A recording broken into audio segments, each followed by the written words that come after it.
Hello बच्चों, let's read the question. The question says, Leonard observed that no electrons are emitted when the frequency of the light is less than a certain minimum frequency. This minimum frequency depends on potential difference of the emitter and the collector plate, the distance between the collector and emitter plate, the size यानी कि area of the emitter plate and the material of the emitter plate. तो question में हमको सबसे पहले इस question के लिए हम इसका की कॉन्सेप्ट लिखेंगे. ओके एंड इस क्वेश्चन के लिए जो इसका की कॉन्सेप्ट है, इसका जो की कॉन्सेप्ट है that is photo electric effect. ये इसका की कॉन्सेप्ट हो गया, फोटो इलेक्ट्रिक इफेक्ट. अब देखिए होता क्या है कि ये हमारे पास एक मान लीजिए हमारी वो ट्यूब हो गई. ओके और ये हमारी ट्यूब हो गई और इसमें एक ये हो गया कैथोड और ये हो गया एनोड. ये हो गया कैथोड, ये हो गया एनोड. और कैथोड को ही हम क्या बोलते हैं, कैथोड को हम बोलते हैं क्या, emitter plate. Emitter plate, emitter plate. अब देखिए होता क्या है, जब इस पे अगर हम बाहर से कोई लाइट डालेंगे, ओके इस पे जब लाइट डालेंगे तो Lenard observe that no electrons are emitted when the frequency of the light is less than a certain minimum frequency. तो देखिए ये भी एक क्या है, मेटल ही है. ओके ये भी एक क्या है, मेटल है.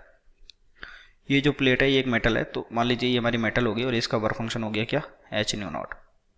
तो इस प्लेट से जो क्योंकि इसमें बोला गया है कि कोई इलेक्ट्रॉन तब तक नहीं निकलेगा जब तक कि मिनिमम फ्रीक्वेंसी से ज़्यादा नहीं हो. यानी कि जब यहाँ से हम जो एच न्यू डाल रहे हैं, अगर ये न्यू अगर लेस देन न्यू नॉट है, ओके यानी कि ये इसके वर्क फंक्शन से इसकी जो एनर्जी है वो कम है, तो यहाँ पे कोई भी इलेक्ट्रॉन नहीं निकलेगा. Okay no electron is emitted. Okay कोई भी इलेक्ट्रॉन नहीं निकलता है.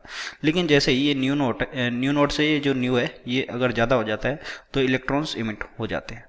ओके तो इलेक्ट्रॉन्स इस जो इमिटर प्लेट है यहाँ से निकलने लग जाते हैं. तो ये बिल्कुल करेक्ट है. तो हमको इसमें बोला गया दिस मिनिमम फ्रीक्वेंसी, ये मिनिमम फ्रीक्वेंसी किस पे डिपेंड करेगी. तो देखिए ये जो मिनिमम फ्रीक्वेंसी है न्यू, ओके ये किस पे डिपेंड कर रही है, न्यू नॉट पे डिपेंड कर रही है. और एच न्यू नॉट क्या है, एच न्यू नॉट क्या है, वर्क फंक्शन है. ओके वर्क फंक्शन, क्योंकि एच तो क्या है, प्लैंक कांस्टेंट है, और H new not work function है. और वी नो दैट कि जो वर्क फंक्शन होता है ये क्या होती है, मेटल की प्रॉपर्टी होती है. यानी कि ये इस मेटल के मटेरियल पे डिपेंड करेगा.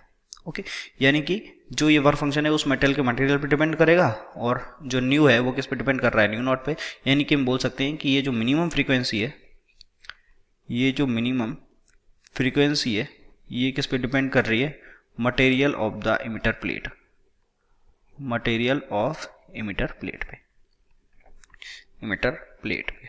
तो हमारा ऑप्शन आप देख सकते हैं कौन सा करेक्ट हो गया, option number D is correct. बाकी इनके बीच में पोटेंशियल डिफरेंस से भी कोई फर्क नहीं पड़ता है, इनके बीच में डिस्टेंस कितनी उससे भी कोई फर्क नहीं पड़ता है, क्योंकि लाइट तो किस पे गिरती है, सीधी आके इमिटर प्लेट पे. ओके साइज ऑफ इस साइज पे भी डिपेंड नहीं करता है, क्योंकि वो उससे वर्क फंक्शन से ज़्यादा होनी चाहिए, एरिया डजंट मैटर. तो option number D is correct. I hope you understood it well. Best of luck.